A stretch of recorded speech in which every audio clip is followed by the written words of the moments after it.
Well, we needed. We didn't have quorum, right? You have it now? Don't we need a member of the opposition? No, that's to be polite. That's to be. Good afternoon, everybody. Welcome. We're at meeting 127. Lots of meetings where we're continuing our review of the 5-year Copyright Act. And with us today, we have from the National Campus and Community Radio Association, all the way from my neck of the woods, Freya Zaltz, by video conference. Hi. We have from the Canadian Association of Broadcasters, Natalie Dorval, President, Board of Directors, with Susan Wheeler, President, Copyright Committee, and finally with Stingray Digital Group, Annie Francard, Vice President, Legal and Business Affairs. We were supposed to also have Radio Markham York with us. However, challenges came up with the tornado that affected her ability to come here. So we hopefully maybe can get her in at another time. We're going to get started right into this. After I introduce our newest member, Mr. David Graham. He's official? Yep. He's official. For about 10 minutes. Yay. We're going to start right away. Why don't we go to British Columbia? Ms. Zalt, you have up to 7 minutes. Thank you. So as you heard, my name is Freya Zaltz. I'm the Regulatory Affairs Director for the National Campus and Community Radio Association, and I also represent 2 additional associations, l'Association des radiodiffuseurs communautaires du Québec and l'Alliance des radios communautaires du Canada. And these associations work to ensure stability and support for nonprofit campus and community radio stations and the long-term growth and effectiveness of the sector. Now, I will refer to the sector and the stations going forward as CNC for campus and community. Together, the associations represent about 90% of the Canadian CNC sector, or 165 radio stations. So I'd like to tell the committee a little about the sector and how its stations are affected by copyright tariffs, and emphasize the continuing importance of Section 68.1 sub 1B of the Copyright Act, which provides CNC stations with certainty and protection from some tariff increases that could impact their financial viability. CNC radio stations reflect the diversity of the communities they serve. They are community-owned, operated, managed, and controlled, and some or all of their programming is produced by community volunteers. Being tied to the community so directly means that CNC stations produce programming that is rich in local information and reflection, and they also present a wide variety of community perspectives, especially underrepresented voices and content. CNC stations in Canada provide their communities with access to local programming in more than 65 languages, including a number of Indigenous languages, and they provide an array of locally produced programming that reflects the linguistic duality of Canada and meets the needs of both French and English linguistic minority communities. So they provide important community services. The Canadian music industry and the public derive great benefit from the support that CNC broadcasters provide to Canadian artists as a result of their mandate to provide diverse content and exposure for new artists. Many successful Canadian artists owe their start to CNC radio. And because these stations focus on achieving their mandate rather than on generating profit, they can afford to take the risk of playing works by unknown artists who otherwise lack radio exposure. One of the sector's concerns is ensuring that subsection 68.1 sub 1B of the Copyright Act is preserved when the Act is revised. And that section limits the fee to $100 per year that non-commercial radio stations must pay to the Copyright Collective ReSound for the rights associated with communicating to the public by telecommunication performers' performances of music works or sound recordings embodying such performers' performances within ReSound's repertoire. So in other words, neighboring rights. Keeping that tariff and all others low is very important to stations in the CNC sector because they're nonprofit, they have no stable sources of operational funding, and are usually under severe financial constraints. Some stations have tiny budgets, as small as $5,000 per year, and no paid staff whatsoever. Many already struggle to pay their expenses, and any additional tariff obligations, no matter how small, make them more vulnerable to closure due to insolvency. Also, applicable tariffs have been steadily increasing in number and cost, and the tariff addressed by Section 68.1 Sub 1B is only one of presently 5 tariffs that CNC stations must pay annually. This increase is due in part to listeners' expectations that they'll be able to access CNC stations' content via multiple platforms, including over the internet. The costs of providing these services over multiple platforms, including the associated copyright tariffs, make it increasingly difficult for CNC stations to remain solvent. And in that vein, existing exceptions for ephemeral and internal copies should be retained for non-commercial uses, since nonprofit broadcasters do not benefit financially from the use of copyrighted material. Also, participating in copyright board proceedings and effective negotiations with copyright collectives require resources and legal expertise, and for financial reasons, the CNC sector has limited capability in these respects. It would therefore help the associations to simplify the board's procedures where possible. The board's 2013 ReSound Tariff 8 decision suggests that it understands nonprofit users' financial limitations perhaps better than the copyright collectives do, so moving to a private agreement model is not necessarily in the association's best interests. The CNC sector understands that copyright tariffs are intended to compensate copyright holders for their use of the work.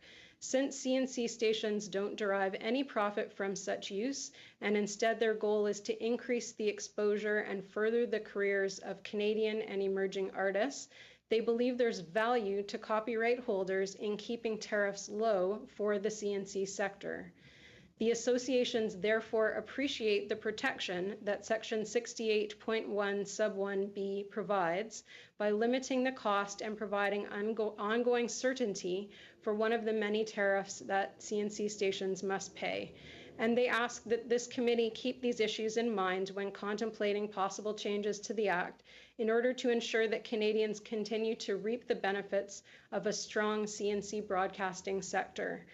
And in conclusion, I appreciate the opportunity to speak today, and I'd be pleased to answer any questions. Thank you very much. We're going to move to the Canadian Association of Broadcasters. Ms. Dorval, you have the floor. You have up to 7 minutes. Thank you. Mesdames et messieurs, Ladies and gentlemen, on behalf of the Canadian Association of Broadcasters, I want to thank you for the opportunity to appear before you today to discuss issues relating to copyright, which are integral to our businesses. but it is also a critical source of news and information to Canadians from large urban centers with diverse ethnic populations to the most rural, remote, and First Nation communities. From emergency alerting to local news in a variety of languages, radio connects communities. In fact, radio is one of the sole sources of local news and culture in rural and remote communities across Canada, many of which have already felt the sting of local newspaper and television closures. La radio joue également un rôle clé dans le maintien. Radio also plays a key role in maintaining the health of the Canadian music ecosystem. Not only is private radio the #1 source for discovering Canadian music, it is also the #1 source of funding for the development, promotion, and the export of Canadian musical talent. Last year alone, private radio contributed $47 million in Canadian content development funding, the majority of which was directed to the country's 4 largest music funding agencies: Factor, Musique Action, Radio Star Maker Fund, and Fonds Radio Star, or Radio Star Fund. These agencies provide critical support to Canadian music labels and artists to create, promote, and export their music internationally and across our vast country. We are proud of the role we have played in helping create the vibrant and successful community of internationally successful music artists our country enjoys today. Over and above this important role, radio also invests in broadcast talent at the local level, creating employment opportunities, enhancing creativity, and bringing local content to people in diverse locations. Finally, let us not forget that local radio serves as one of the key channels that local businesses use to market their products and services. The very delicate balance of ensuring artists are remunerated for their work while also ensuring that local radio has a reasonable and predictable copyright regime that reflects its continued investment in local communities and music artists. Indeed, Section 68.1 of the Act provides important support for local radio stations by mandating that radio will pay neighboring rights of $100 on the first $1.25 million in revenue, and then pay a higher rate through a percentage of advertising revenue, which is set by the Copyright Board of Canada. So while the rate structure for neighboring rights payment is subject to this special measure, as Parliament intended in 1998, the music industry still collects over $91 million in copyright payments from private radio each year. If Parliament agrees to amend the Copyright Act by removing this exemption, the primary beneficiaries will be the multinational record labels who are proposing it. Under the existing neighboring right regime, payments are allocated 50%, 50% between performers and record labels. Where the money flows from there is unclear and worth further discussion before any amendments to the Act should be contemplated. What we do know from publicly available information is that Resound, the copyright collective responsible for distributing neighboring rights payment, takes 14 off the top in administrative fees before anyone gets paid. Of the remaining amounts, the music industry has carefully concealed where that money might go. For example, in the English market, based on radio repertoire, we estimate that of the performance share after administration costs are deducted, 15% goes to international performers and 28% goes to Canadian performers. Of the label's portion, no less than 41% goes to multinational record labels, with Canadian labels receiving only about 2%. What this tells you is that multinational record labels will be the primary beneficiary of the proposed change to Section 68.1 at the cost of local Canadian businesses. The American labels are also asking you to change the definition of sound recording in the Act to extract additional royalty payment from television broadcasters. In fact, the labels are attempting to squeeze out an additional payment for the use of music from broadcasters, distributors, and digital platforms in a television program that has already been paid for upfront by the producers of that program. Quite simply, they are asking us to pay twice for the same product, otherwise known as double dipping. La définition actuelle d'enregistrement sonore. The current definition of sound recording is carefully worded to reflect the contractual realities of the audiovisual production sector. This was confirmed by the Supreme Court of Canada in a 2012 decision. Any consideration of adding new costs on conventional television broadcasters or on the digital sector should be rejected, as it would diminish Canadian broadcasters' ability to invest in Canadian productions by shifting more than $50 million into the hands of foreign-owned corporations. Association of Broadcasters respectfully urges the committee to reject any proposed amendment to the Copyright Act that would harm the Canadian broadcasting sector and jeopardize the important service that local broadcasters provide to Canadians.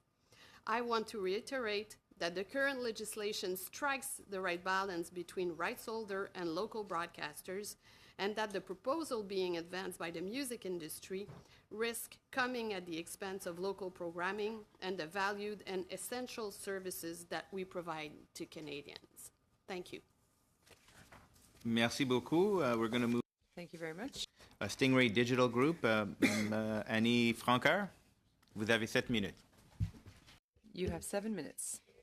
Good afternoon, ladies and gentlemen. On behalf of Stingray Digital Group, I would like to thank you for inviting me to participate in the discussion on the Copyright Act review, especially with respect to music, which is principally the university in which Stingray operates. Founded in 2017, Stingray is a Canadian company whose headquarters is based in Montreal and who currently employs 340 people in Canada.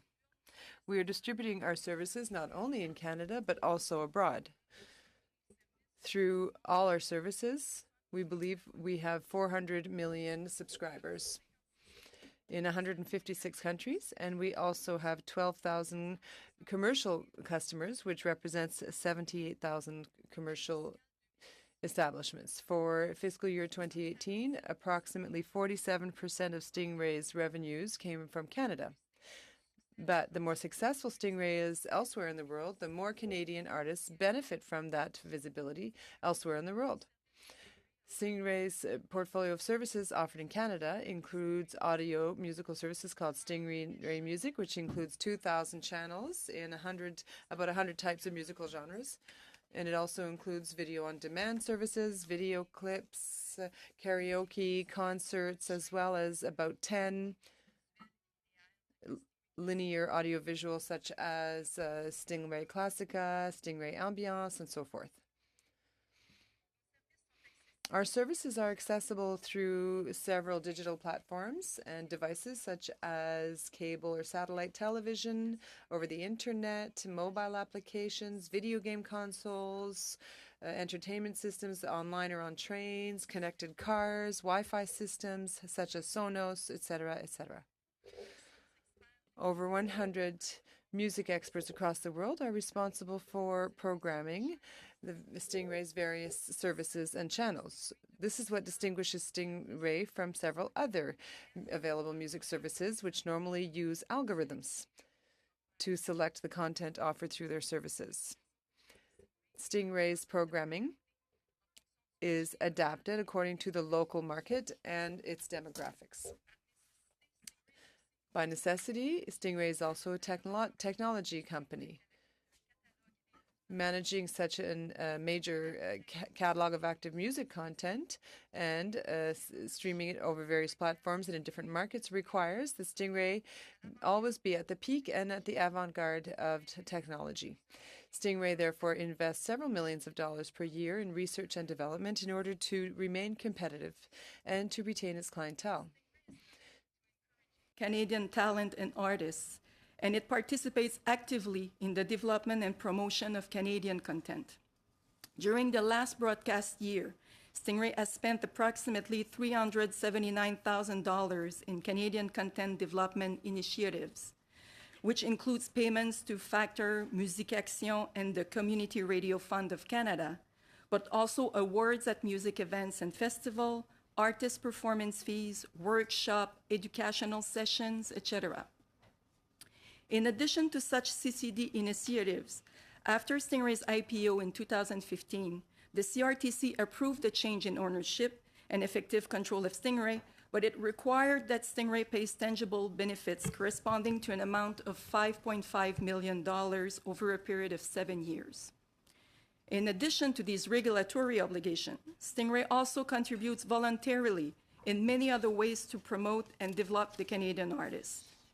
Very recently, Stingray partnered with Adisc to create a new music video channel made available through television operators in Canada which is named Palmarès à Disque by Stingray. Pursuant to Stingray's desire to invest in young talent, a portion of the profits generated by such channel will be invested in local music video production through existing third-party funds like Radio Star. Through this initiative, Stingray will finance the production of music videos broadcasted on its channels, but it will also help develop the career of up-and-coming Canadian and Quebec directors and artists. Each year, Stingray also gives certain amounts to events or partners involved with the development and promotion of Canadian talent. For example, Stingray has been a regular sponsor of panels at Les Rencontres de la Disque and other similar events. Stingray also produces the Pause Play series, which consists of exclusive interviews and intimate performance of popular and emerging artists, recorded live, to promote their new album or tour. Such recordings are made available by Stingray on social media platforms and channels to offer important exposure for those artists. We have also a Stingray blog where we have editorial coverage on album reviews, concert reviews, etc. With respect to the review of the Copyright Act, we respectfully submit that the Copyright Act should remain as is at this time. We do not believe that any amendments are necessary.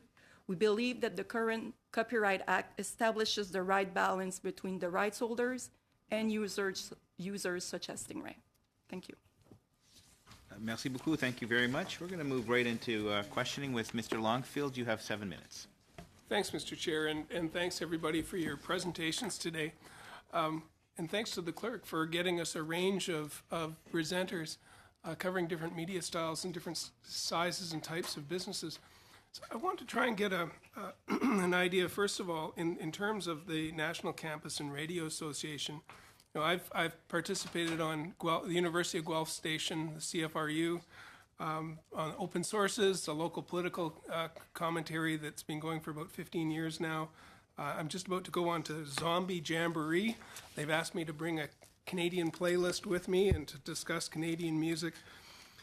A lot of volunteer activity, and you mentioned in your presentation the maintaining the Section 68.1 sub 1B.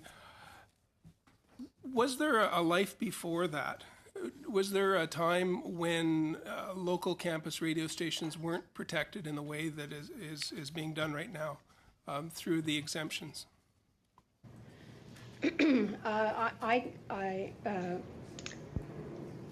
I'm not familiar with the history of the Act in detail, but my understanding is that neighboring rights is a relatively new concept in Canada, and that exemption was introduced at the same time as the neighboring rights regime.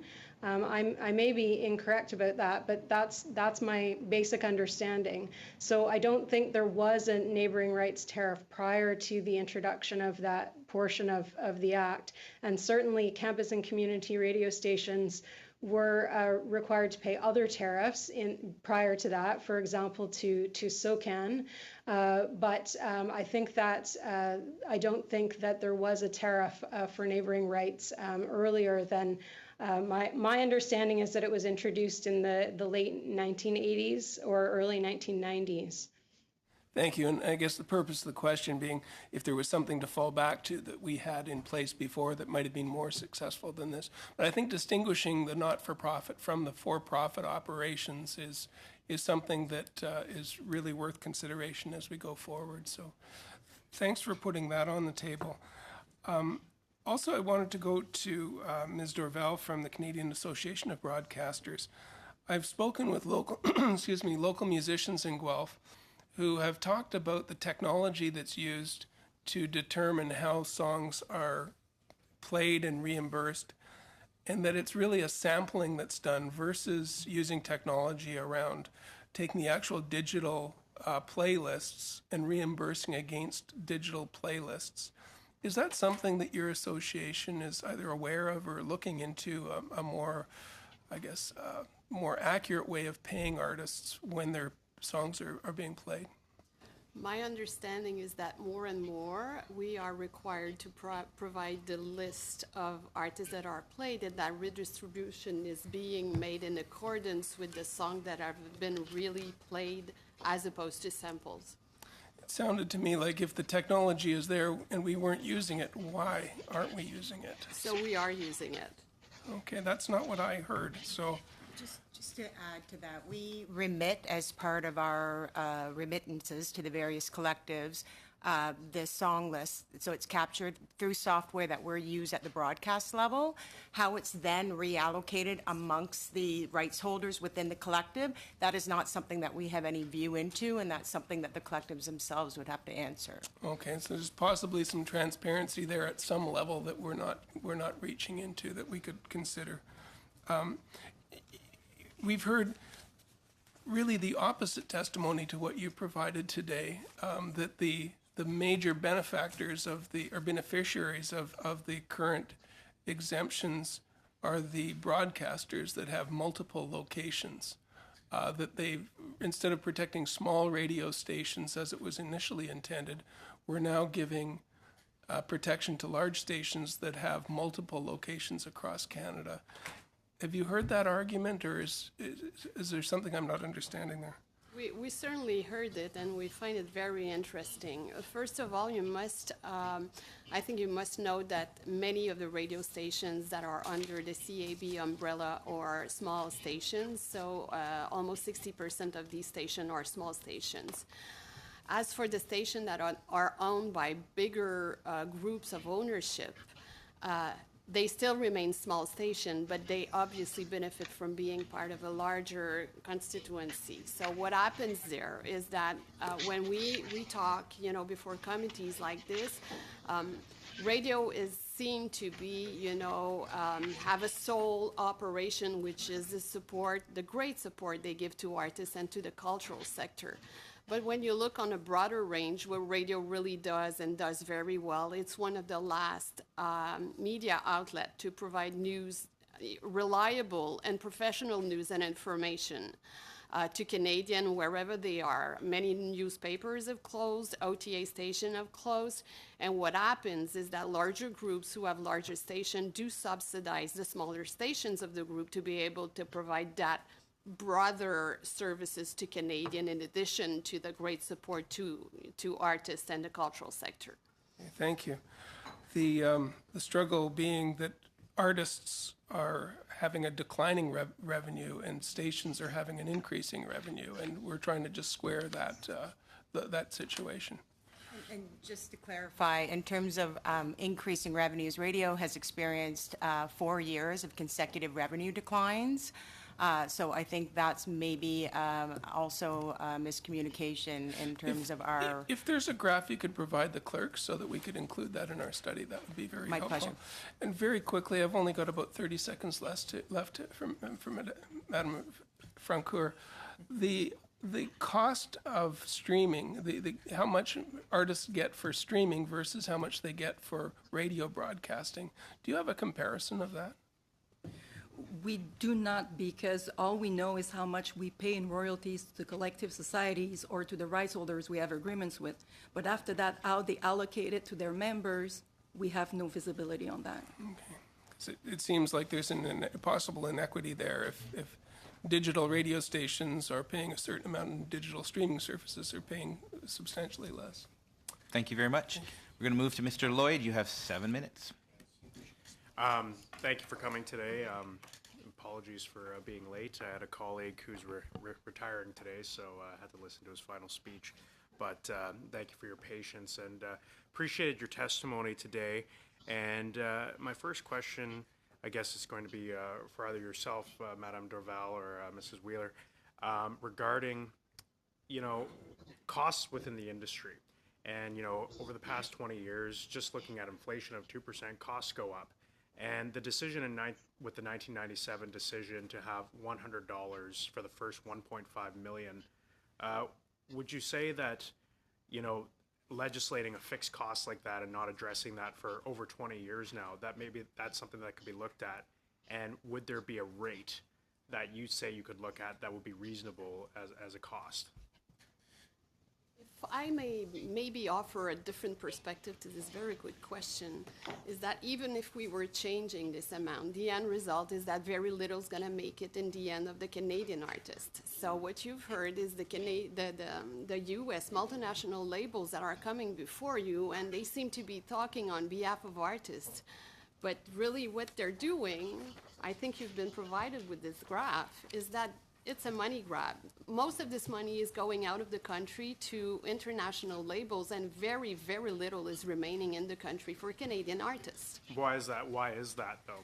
It is the way they distribute this money going forward. So 50-50 is being split between the record labels and the performers. On top, when they start, they deduct about 14% of admin fees. And then in the graph that we've provided you with, international performers get 15% of that, multinational labels get 41% of that, Canadian labels get 2% of it, and Canadian performers end up with 28% of it. So you got most of it is just leaving the country. Yeah, While it's weakening smaller radio broadcasters and the broadcasting industry was providing other key services to Canadian across the country. That sort of leads me into my next line of questioning, and some of our clerks provided us with some excellent sort of leads to lead on with, is that in regards to sound recordings and the exclusion of sound recordings from royalties, that seems to be 44 countries include sound recordings in the royalty structure. And some of those countries, like, they're not outlier countries. They include the United Kingdom, France, Germany. And the pattern that I sort of saw is that these countries aren't neighbors with the United States. And I was wondering if you could comment on how Canada's proximity to the United States maybe makes it necessary for us to have a unique system. And could you comment on that? So you're talking about the definition of sound recording in Yes. television programming. So I think one needs to be very prudent when looking at this. We are in a very, very complex copyright regime under the Canadian Act.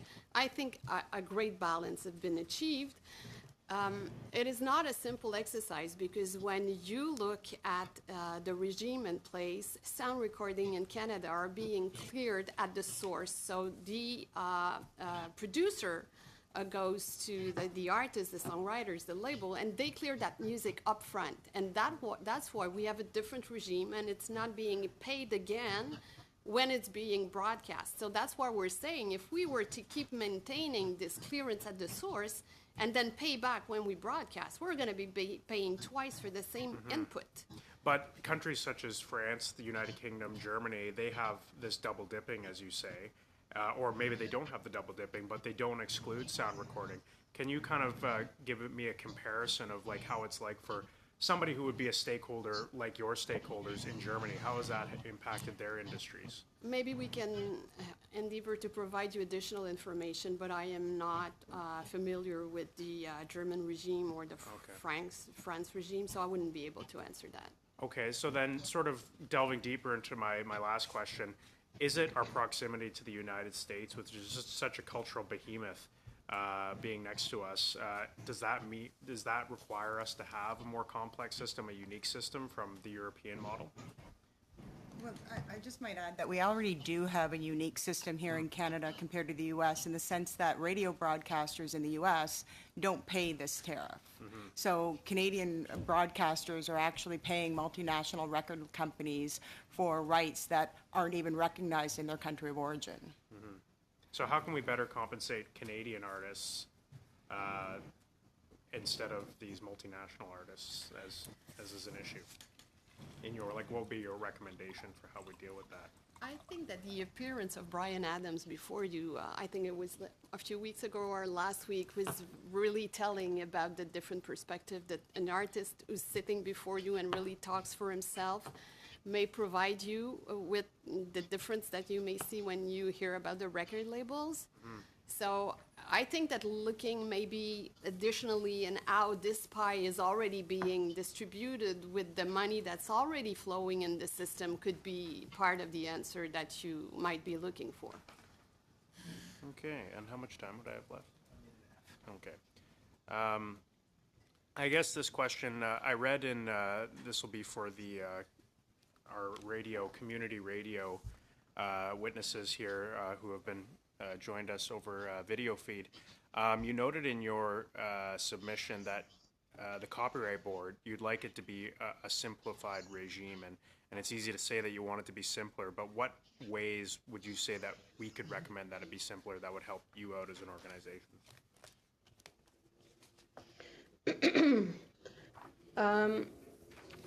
I would prefer to answer that question afterwards in writing, if I may. Please follow up with writing. Please feel free to follow up your answer. Yes, there are some, the recommendations that the campus and community radio sector would make are mirrored in the recommendations that were contained in a report by the committee that was studying the Copyright Board in the last couple of years. So there were some issues raised by all of the different stakeholders in that proceeding.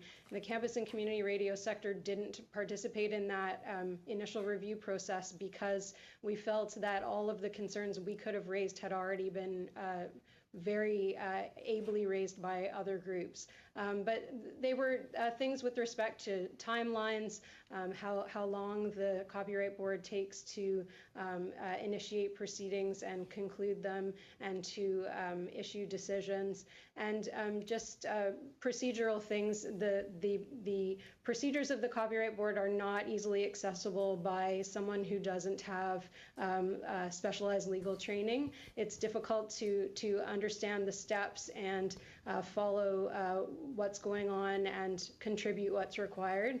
And certainly it could be much more transparent and more user-friendly in terms of how it operates. Thank you so much. Thank you very much. We're going to move to Mr. Massey. You have 7 minutes. Thank you, Mr. Chair, and maybe continue with myself.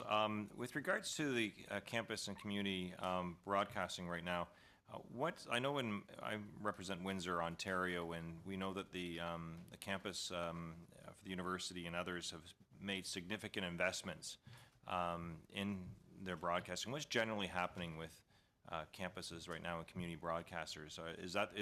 Are we the exception, or has there been a little bit of a renewal and continued, interest and expression to develop it further than before?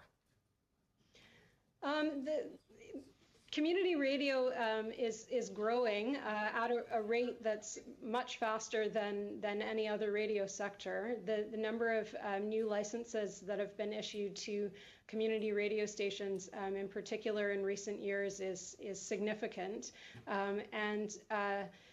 The issue is that there is no stable source of operational funding. So there are grants available. Stations engage in fundraising initiatives. Some in larger communities are very successful. In the smaller communities, they have a harder time raising enough funds to operate a station. And when they're associated with the university, then they have added support of infrastructure, premises, all sorts of utilities and whatnot that community stations have to pay for out of pocket. There is I would say, an increasing interest across the country in developing community radio stations, but we're also starting to see some close, and that's at a rate faster than we've ever seen them close before. And all those that have closed because they are unable to meet their expenses. They can't raise enough revenue, and in some cases, because they can't afford to hire staff, their volunteers burn out and just don't have enough energy to continue operating the station. The requirements that stations have to meet in terms of their CRTC licenses do require a lot of ongoing supervision and just a significant amount of paperwork and being cognizant of what's being played on air, calculating percentages, and this is in some cases very difficult for volunteer-only stations to do on a long-term, ongoing basis. So while we're seeing definite increase in the interest in community radio across the country, in the number of groups that are applying for licenses.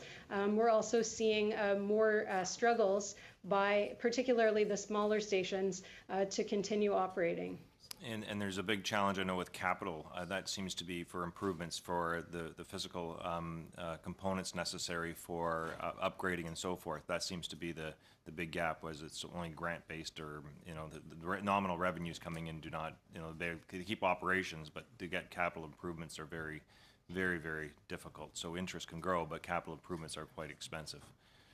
So. That's true, and also the funding that is available is usually project-based, so it doesn't cover operating expenses at all, except to the extent that they're associated temporarily with the completion of a project, but also the infrastructure, capital investments. So, for example, the Community Radio Fund of Canada, as one of the presenters mentioned, that does provide project grants to stations, but it's not available for capital expenditures. So if they need a new antenna or transmitter or studio equipment, they have to fundraise separately to pay for that.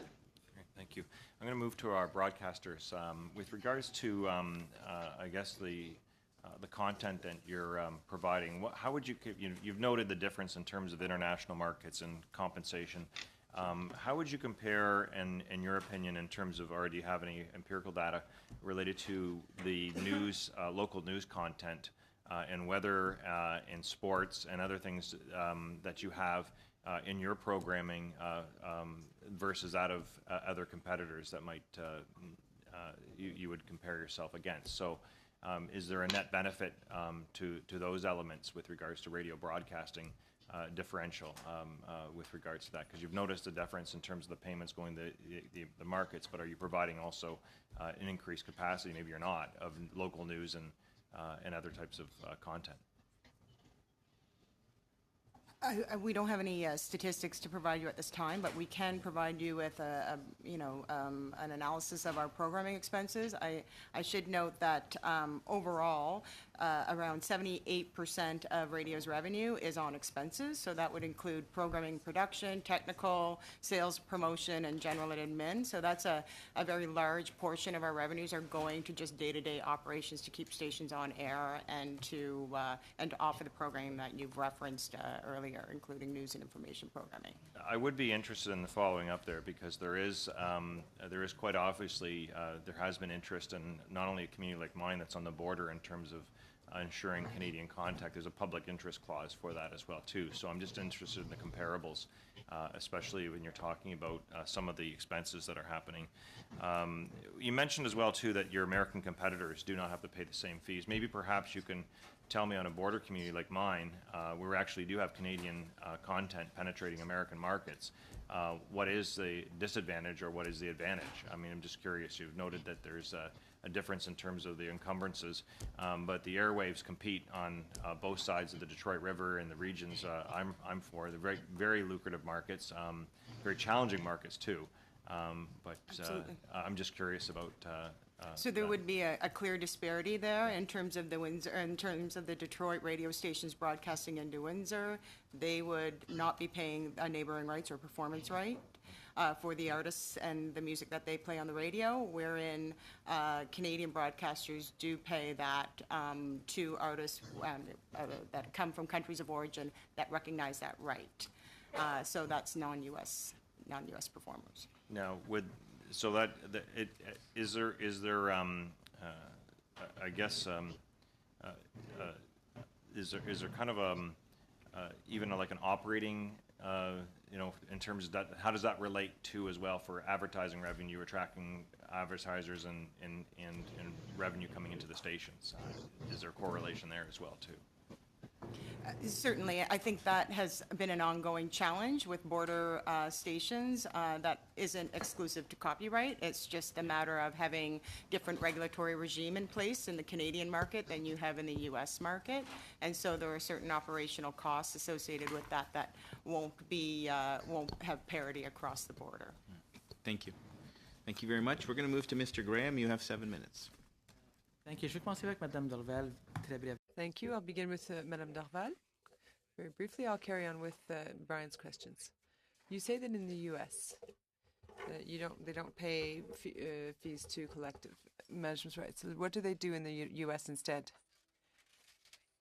For the sound recording, those neighboring rights that they don't pay. That doesn't mean they don't pay any copyright fees, but it's a comparative that we can use, knowing that they have come before the committee as well, asking that the exemption for 68.1 be eliminated. Now, when it comes to copyright fees, largely paid in the U.S., I wouldn't be able to answer that question. Ms. Dorval, and the two organizations, is it close between campus and community and commercial radio, or is there a lot of tension between the two sides? Can either of you answer that? There's no tension between the two sides. I would say that even if we look in the Francophone market, we are aware that Cogeco Radio is helping the community station in Montreal. So no, there's no, I would say in the French market, I've not experienced or seen any tension there. Any difference in being same in the English market? And we should note too that as part of our regulatory requirements, we direct a portion of our revenues to Campus Community Radio Association. Ms. Eltz, have any comments? Could I ask you to clarify, is there a specific aspect that you're referring to in terms of tension? I'm wondering if, in terms of what you're doing here, if campus community radio and the commercial radio stations are on the agree with each other, or if you find disagreements between your positions.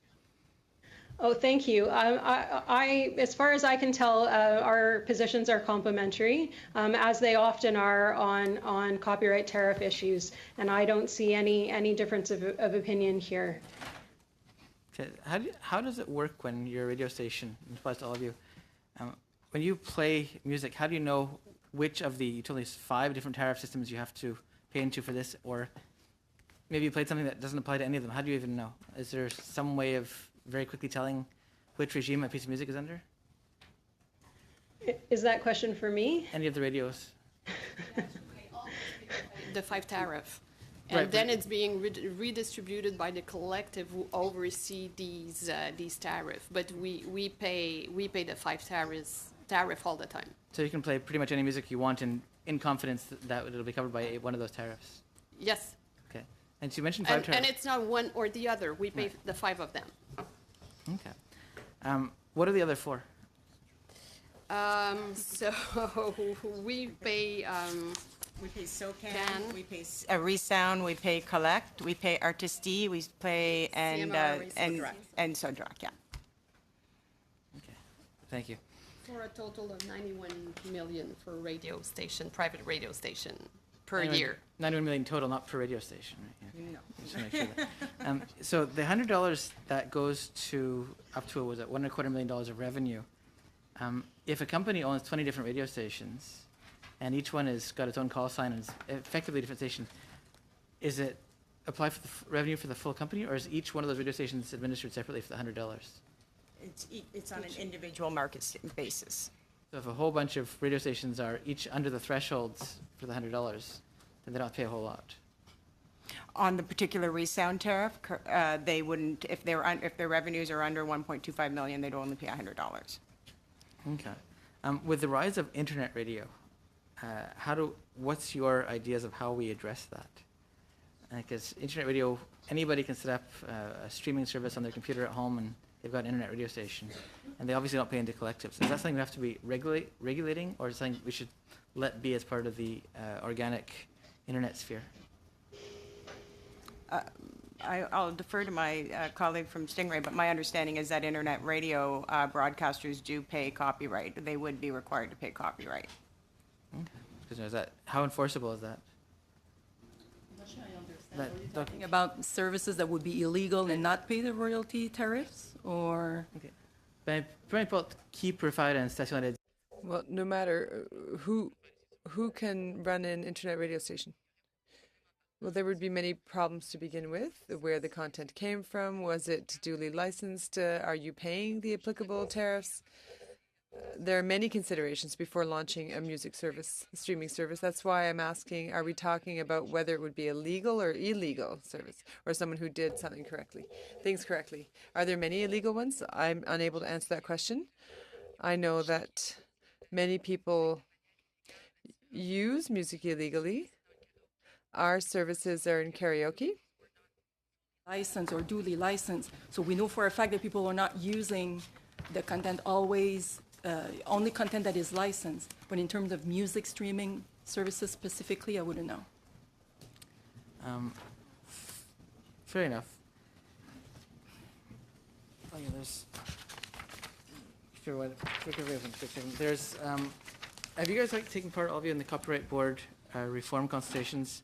And do you have any comments on the Copyright Board itself? How it works? And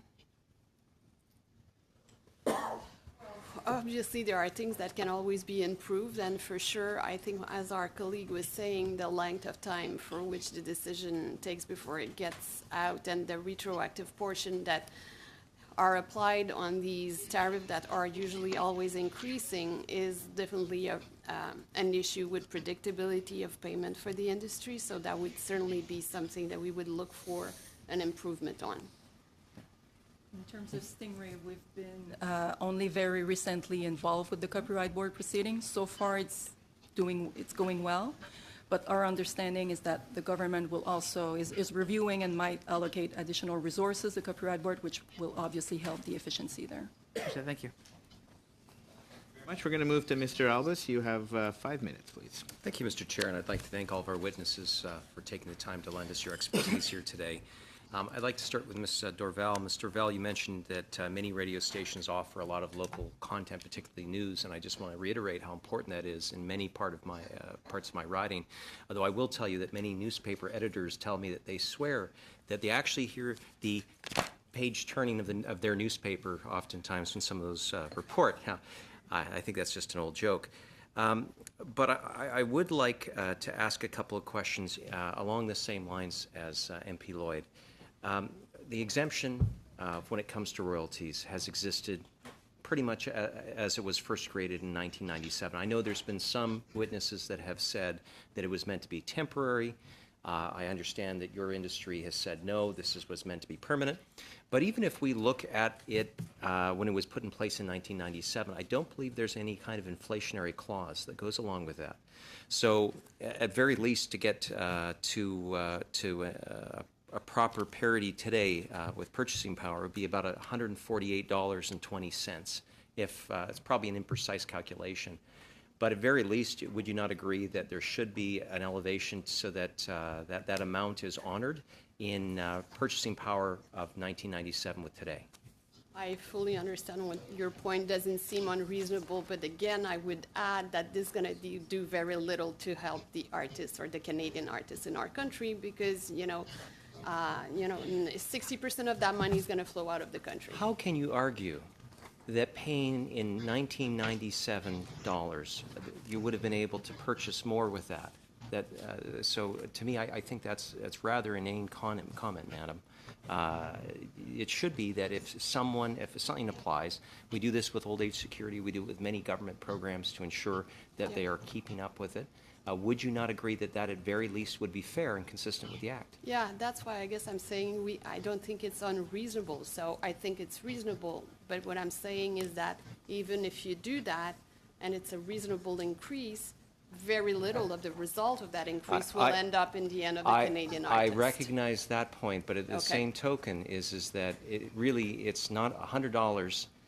Whether it be then or now isn't a lot of money, but again, it's the idea is that bit by bit that loosens its ability to pay for something in today's dollars. So absolutely I would hope that we would find some agreement along those lines. That being said, I'd like to ask the same question to the community and campus radio.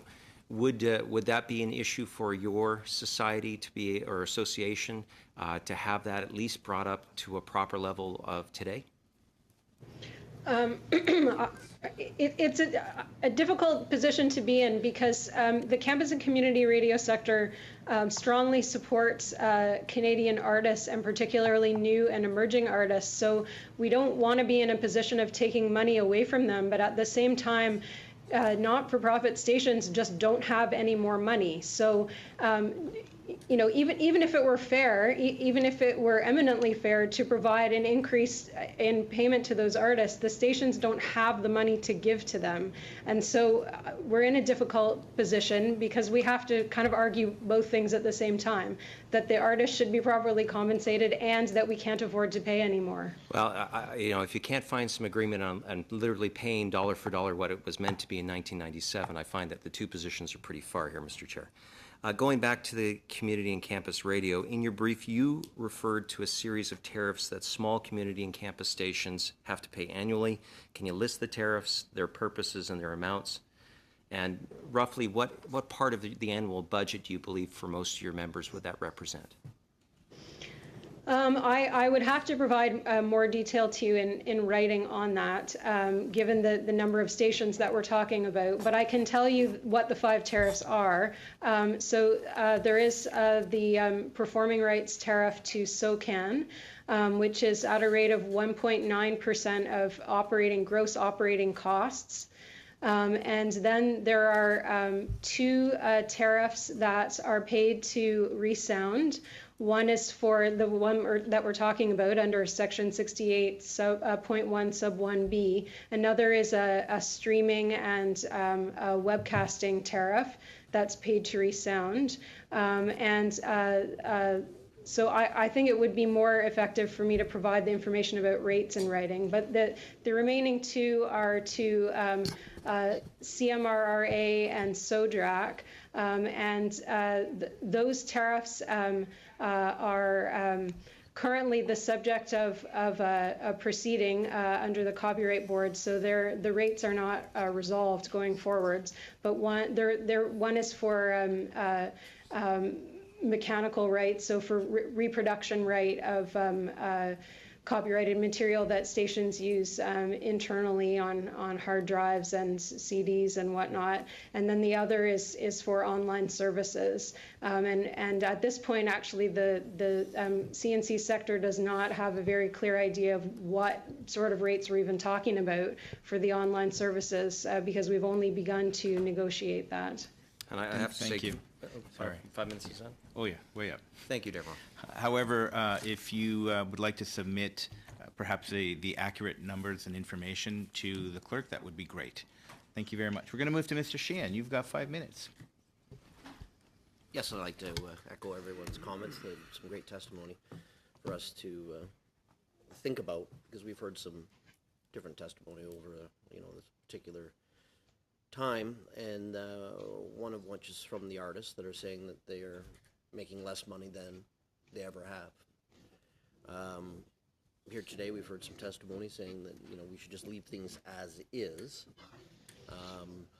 and if I encapsulate it, your suggestion is that if we change things that the international labels will make more money. How so? Explain that a little bit more in detail, how that works. Some of the other things that, listening to your testimony is, there's some intangible things that I think that Canadian radio does, and I wonder if you have any data or information about, the exposure that Canadian artists receive, right, through the radio. Is there a value to it, whether they're up and coming and whatnot, or if they're from a certain genre. So that sort of exposure and development. We heard your testimony about the fund, the Radio Star Maker Fund, when someone's purchased and whatnot. But in particular, just the actual any data you have, statistics about how our Canadian artists might receive some sort of tangible financial benefit by being, exposed on that. So those are some of the things that are in my head if someone wants to start with that. So I'll try to take them one at a time. Yeah. So for the first one, in terms of the distribution of that money with the record labels, ourselves, we had to do some kind of analysis of the songs that we play on radio in our industry to try to understand how that money is being distributed within ReSound organizations. So it's difficult for us to give you more than what we've been able, the breakdown that we've provided you, and we've been able to sort out through our own analysis of what's being played on the radio. So what would be great is for ReSound to come and explain how they distribute that money to the different component of their constituents. So that would be my first answer to your first question. In terms of exposure, because of the public policy of the CRTC, Canadian radio plays 35% of Canadian music in the English market, which is a direct exposure to Canadian artists.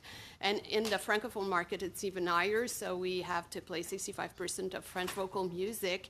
100% of that is not necessarily Canadian because we're allowed to play songs from France or from Belgium, but I would say that most of it, close to 60%, is Canadian music. So that gives you a sense of the exposure that Canadian artists get on radio. And I'm sorry, I think I forgot about the third part of your question. Well, in addition to the airplay, we often bring artists into our studios and allow them to talk about their new albums or their new projects. We also have spotlight initiatives where we invite our listeners and members of the community to come and benefit from a showcase of Canadian artists and maybe gain exposure to artists that they're not otherwise familiar with.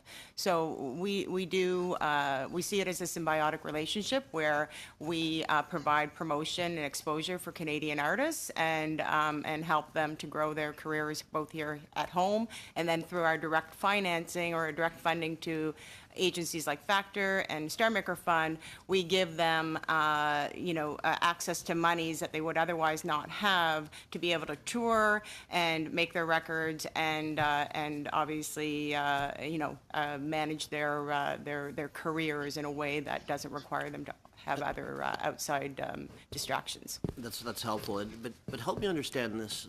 Where I'm having a little bit of a problem with is that, we have this chart which shows that Canadian artists are getting 28%. Canadian performers are getting 2%, and Canadian labels 2%, and Canadian performers 28%. Yes. Should put my glasses back on. And it's showing that 70% of non-Canadians are getting a benefit under the current system. Yes. But yet you're saying don't change it, but we're still only getting 30%, and you're saying it's going to be worse if we change it. Oh, no, actually, we're not saying don't change this. We're saying maybe if there's something that you should look into is that part of the issue. It's not, even if you were changing the $100 on the first 1.25 million and make it more, it would end up there, and that would flow out of the country. So such as, like, how would we change it to improve that particular piece of evidence?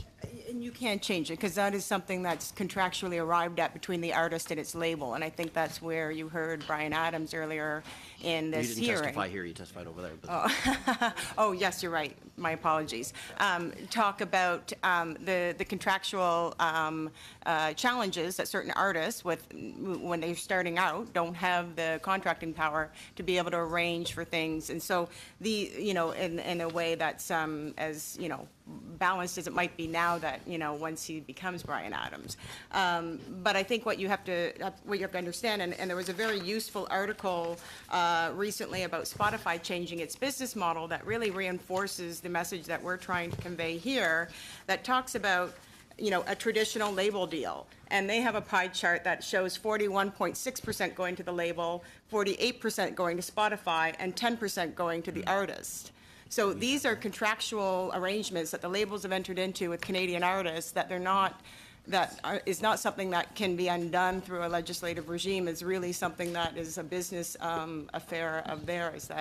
And all we're saying is that under the copyright regime, if you change the amount that radio is paying out, really the net beneficiaries are the multinational record labels in the end. Yes, artists will get a bit more money, but the lion's share of that money will go out of Canada at the expense of local broadcasters. Thank you. Heard it. Thank you. We're going to move on to Mr. Chong. You have 5 minutes. Thank you, Mr. Chair. Thank you to our witnesses for appearing. I want to talk about, focus on radio, in particular for-profit radio, so I don't really want to focus on the not-for-profit community radio stations at this point. You know, looking at the research that our analysts have pulled together, it's clear that your revenues are under pressure, both in radio and in television. You know, the operating margins seem to be holding fairly constant, although there was a slight decrease in the operating margin for radio. But, you know, there was a pretty big landmark study by C.D. Howe Institute about 3 years ago that concluded that the value of the royalties that artists and multinationals and domestic rights holders should be getting is about 2.5 times what actually is being paid out. So the study concluded that for the year that they analyzed, which was 2012, that about $178 million was paid out in royalty revenues, but that the actual value of the playing of these songs on radio was actually closer to $440 million. In that there has to be a new way of looking at how these royalties are structured, because the author of the report, who's a professor emeritus of economics at the University of Montreal, concluded that the amount of royalty revenues is not fair. So I just wonder if you could comment on that study or on the principle behind the study. I am not, I have no direct knowledge of that study. I would say that we feel that the Copyright Act as it is today achieved the right balance. It is very easy to upset that balance. Obviously, you will probably always have one side that will say that they don't get enough, and the other side that says that they give enough. So what's the right answer to that? We believe that the current act really achieved that. It was difficult to get there.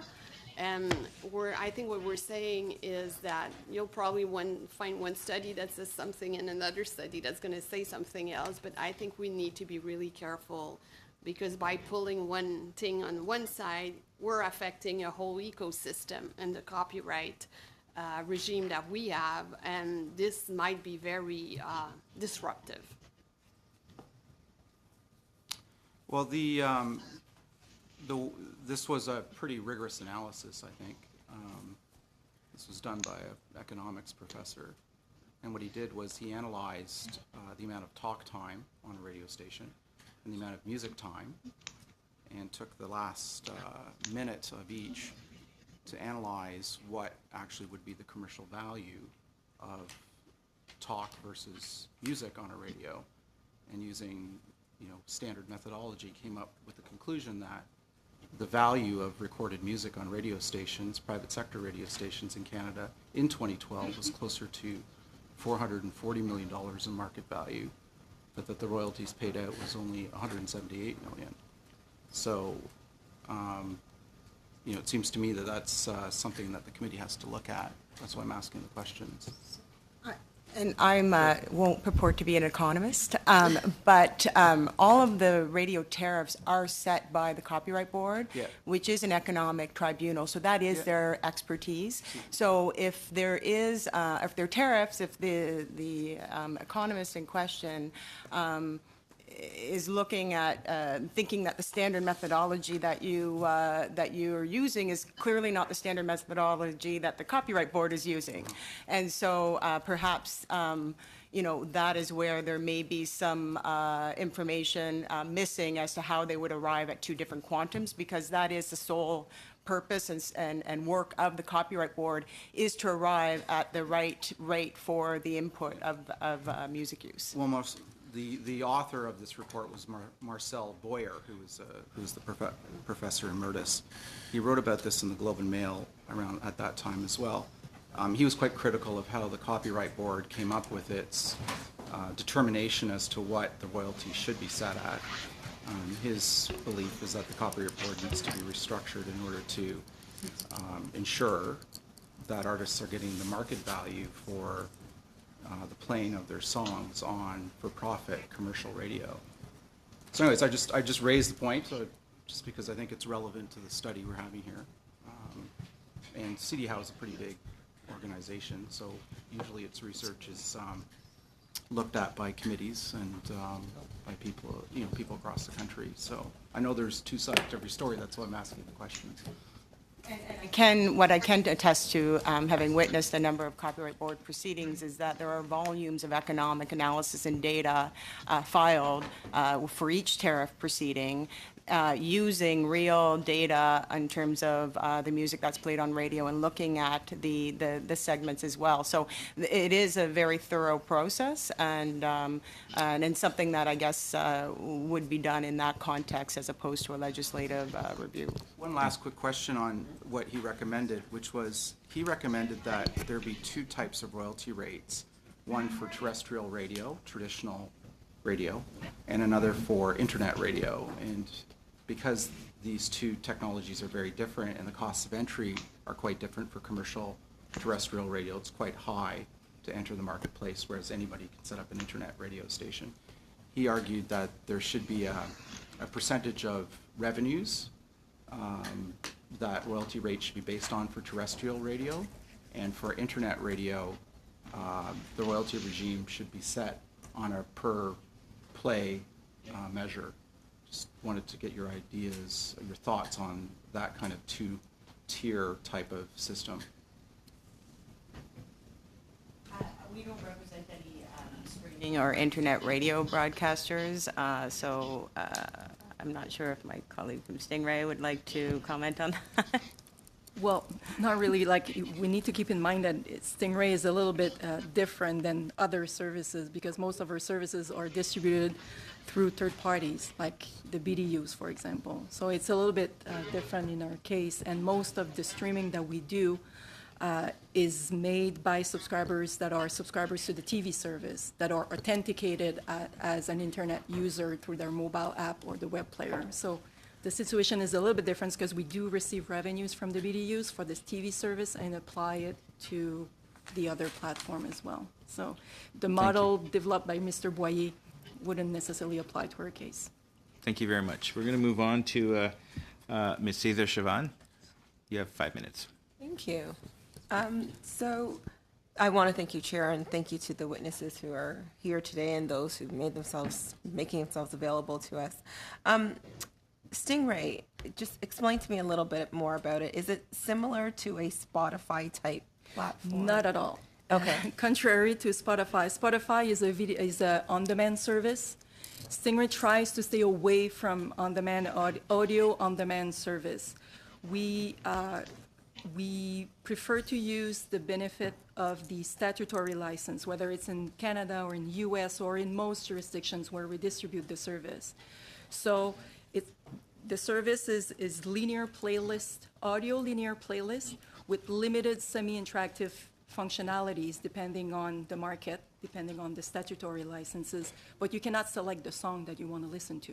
So it's not It's like not a Spotify. It's not No. a streaming service at all? We are streaming, but it's not an on-demand streaming service like Spotify. Okay, so you indicated that you'd like the Copyright Act to be left alone. Can you explain briefly your major impetus for why you want that to stay as is? We believe that the copyright as it is now works. We believe that we understand that the artists are complaining. We do believe that there are solutions that needs to be put in place, but we don't believe that those solutions means reviewing the Copyright Act. Part of the solution, and this is something that I will address tomorrow with the other committee, we believe that some of the use of music should be brought under the Broadcast Act and should be regulated.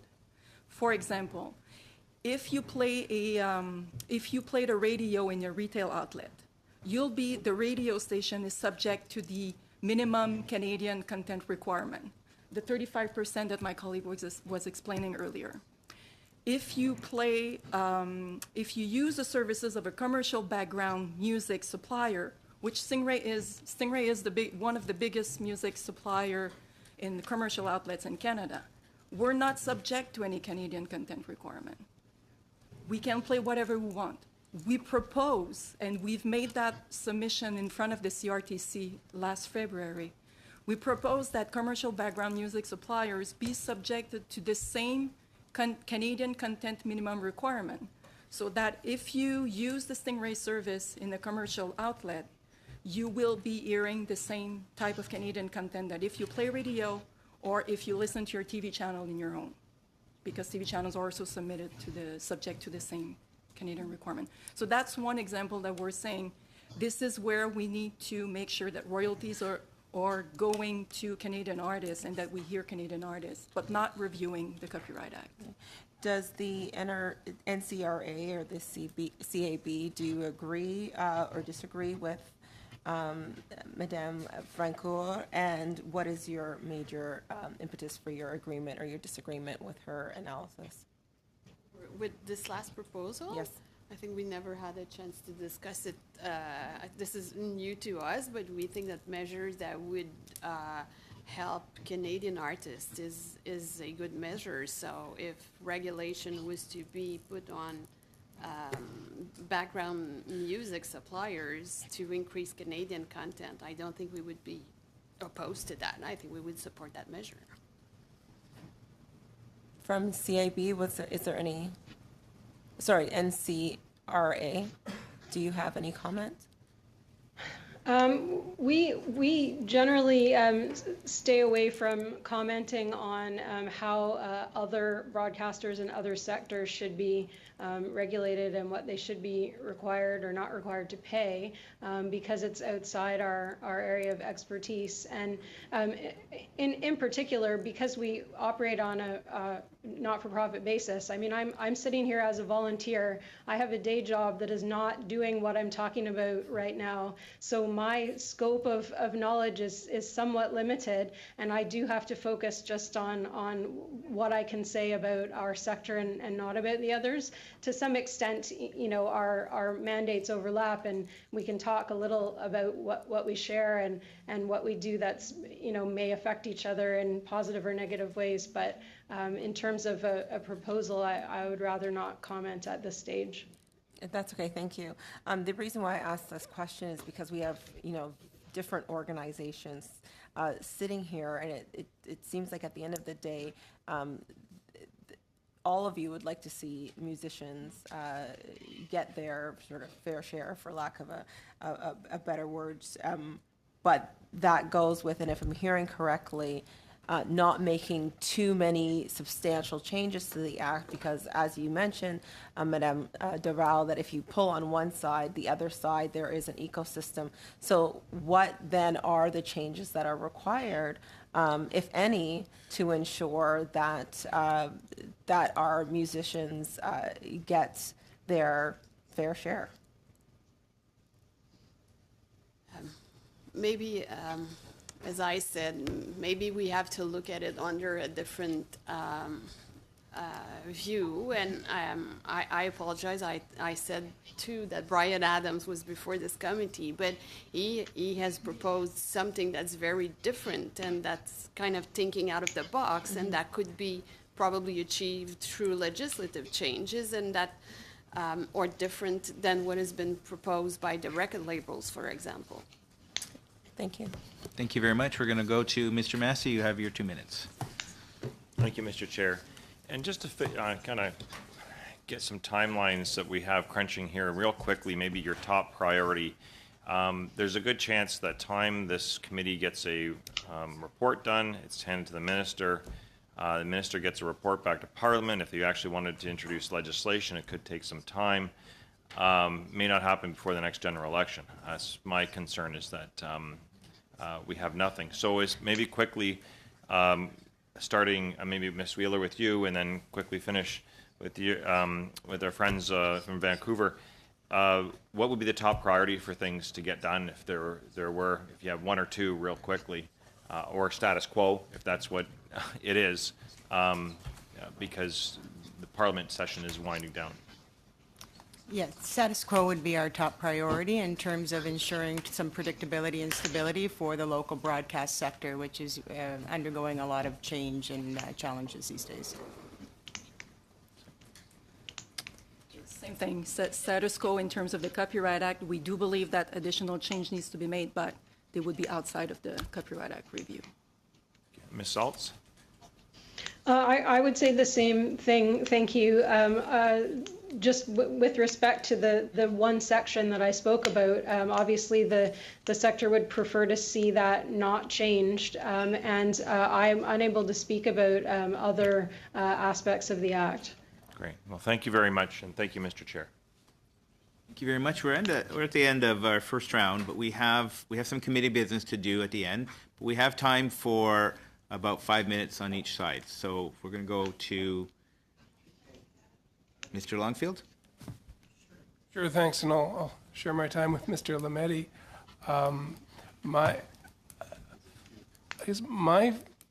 I guess frustration is the word, is trying to find an equitable balance where the creators of music can be paid for their creations and not be in poverty, either in poverty or very successful. There's really seems to be no in between. And it's frustrating to try to find the right suggestions, particularly where there are revenue streams that are outside. Possibly the frustration today is that the revenue streams aren't in this room. Could you maybe comment on where are we missing in terms of balance? I'm looking at Ms. Dorval, if you've got anything, because I think the radios are playing a key role, as you said, also a key role in local news and other services, or advertising local businesses and keeping local economies going.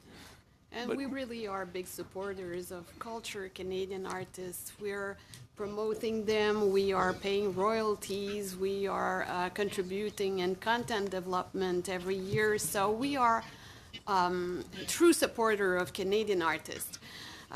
Again,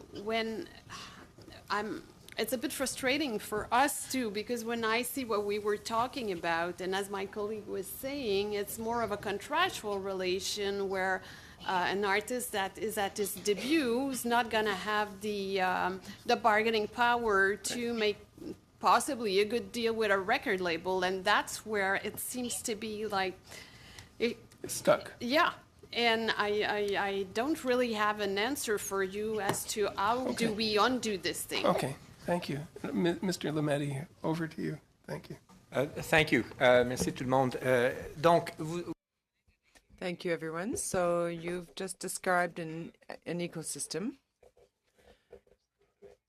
which has been more or less since 1997 balanced and something that you can live with. Did the Sodrac decision before the Supreme Court something that that is worrisome for you?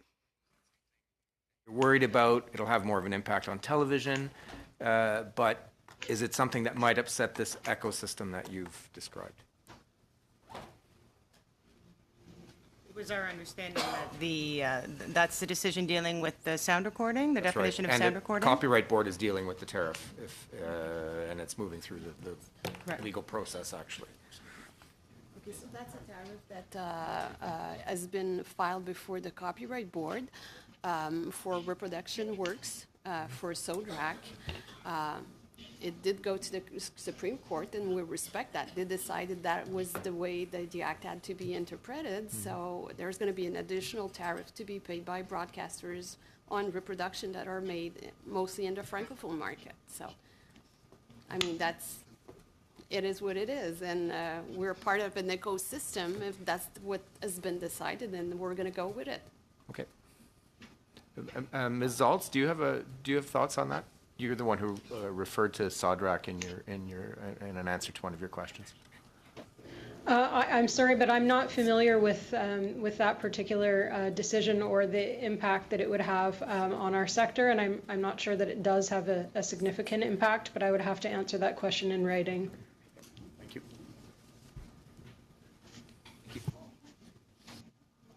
Very much. Mr. Lloyd? Oh. Go ahead. You have 5 minutes. Splitting my time with my colleague here. I wanted to kind of pick up on something that we had ended off with the community radio stations, but it seemed like maybe you might have more insight, either Ms. Wheeler or Ms. Dorval, related to the two final tariffs that were listed that are paid. So this would be the one to CMRRA and the SOPRAC ones. And I was wondering if you could kind of describe what those tariffs are for more in exactly as you can. What are the purpose of those tariffs? So CMRRA, SODRAC are tariffs that are paid for the reproduction of your musical work when they are used on radio stations. Do you have anything to add? So it goes to publishers and writers and composers, which are the members of. So SOCAN. CMRRA is to what specifically? For the CMRRA? English.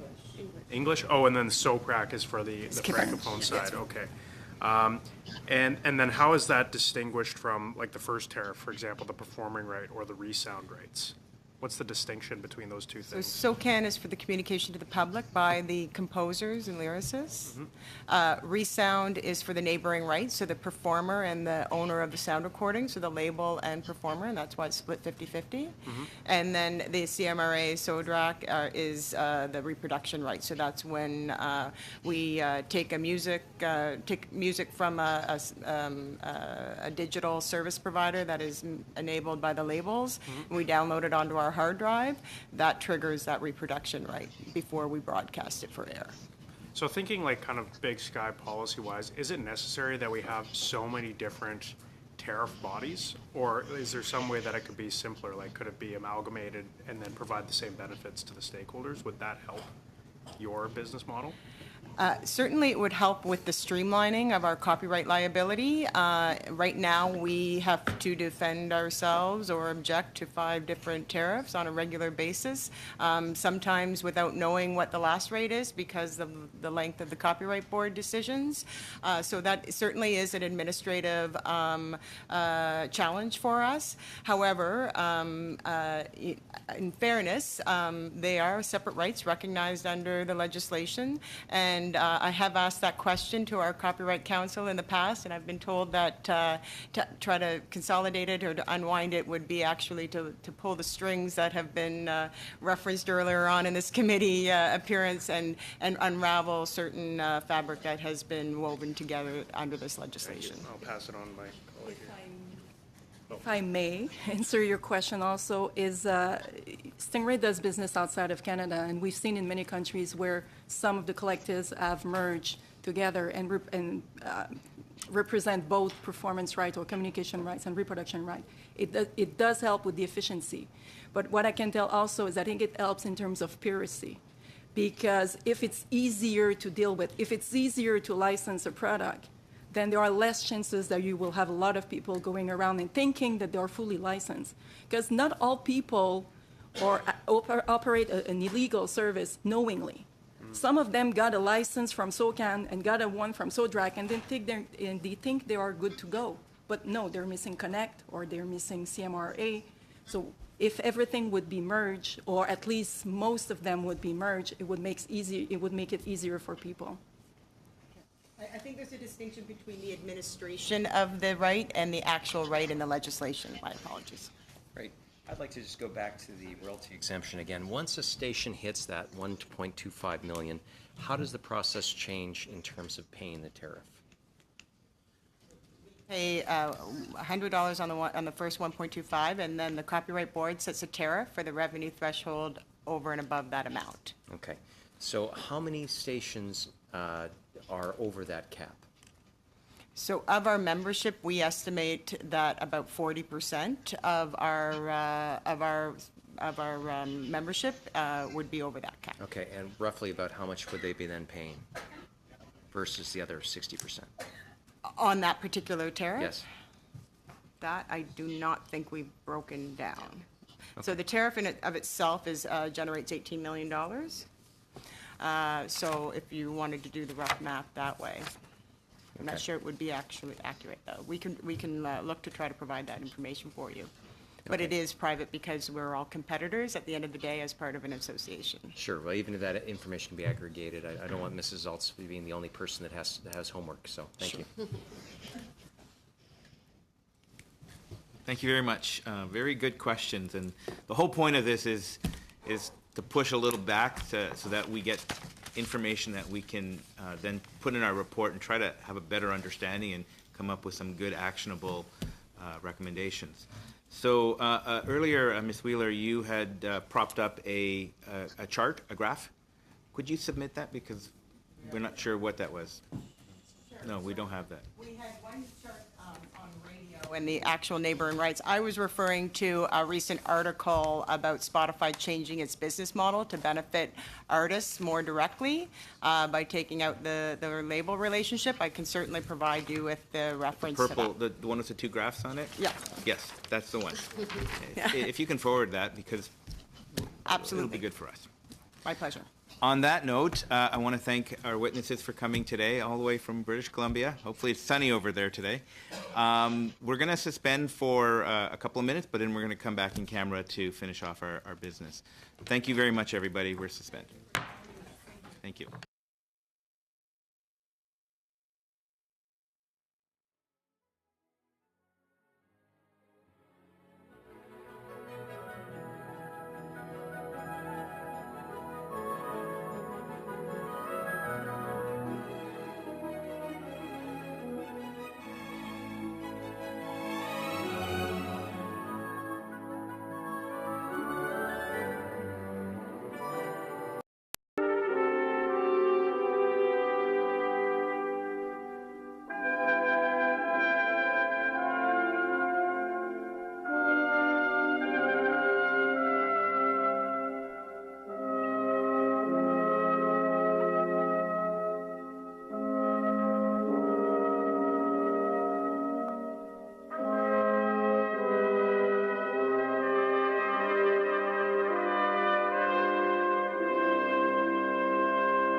Thank you.